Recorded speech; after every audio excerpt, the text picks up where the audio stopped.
ለምሳሌ ልምጣለ ትራክሽን ባትሪ ላይ የቢዋይዲ ትራክሽን ባትሪ too sophisticated ስብ ብሏል። በጣም ሲምፕል ምሳሌ ልስጥ። ባትሪ ትራክሽን ባትሪ በደንብ እንዲገባክ ልክ የሲኒ ሮኮቦት ማስቀመጫውን ታውቀዋለህ። እሱ ሲኒዎች አሉ አይደል? አንዷ ሲኒ አንድ ሴል በላት፣ ሁለተኛዋ ሲኒ አንድ ሴል በላት።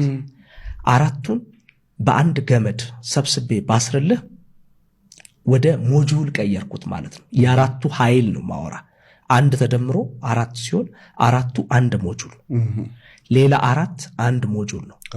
እነዚህ ሲኒዎቹ በሴል ከያስካቸው የታሰረውን በሞጁል ከያስክ እነዚህ ሲኒዎች መቀዝቀዝ አለባቸው። በባትሪ ኬሚካል ሪያክሽን ስላለ በሊቲየም አይረን ፎስፌት ወይም ደግሞ በኒኬል ማንጋኒስ ኮባልት የመቀዝቀዝ ሂደት በባትሪ ሂደት ላይ ግድ ነው። የራሱ መቀዝቀዣ ኩላንት ስላለው በእኛ ሀገር ኤክስፒሪየንስ የሚያሳዝነው ሰዎች መኪና አስጠግነው ተጋጭቶባቸው መንገድ ላይ ሪፍሌክተር ድንጋይ ያስቀምጠው ጠግነው ጨርሰው ሲሄዱ ድንጋዩን አያነሱት።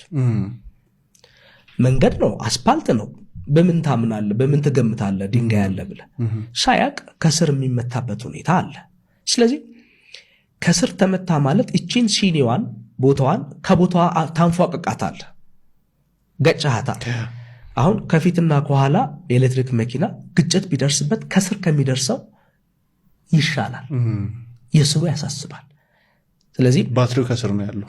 በቃ ሴሉን አንፏቅቁ ቻርጅ ስታደርግ አይቀበልም፣ ከቦታው ውጭ ያድርገዋል።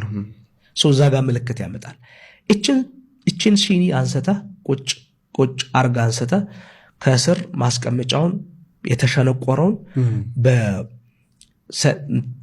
ራዲያተር መበየጃ የኦክሲያሴትሊን መበየጃ በይደህ ሞርደህ አስተካክለህ አስቀምጠህ ድጋሚ መንዳት ስትጀምር ዳስ ዊ ኮል ኢት ካር። መጠገን ማለት ይሄ ነው። መጠገን መቻል ማለት ይሄ ነው።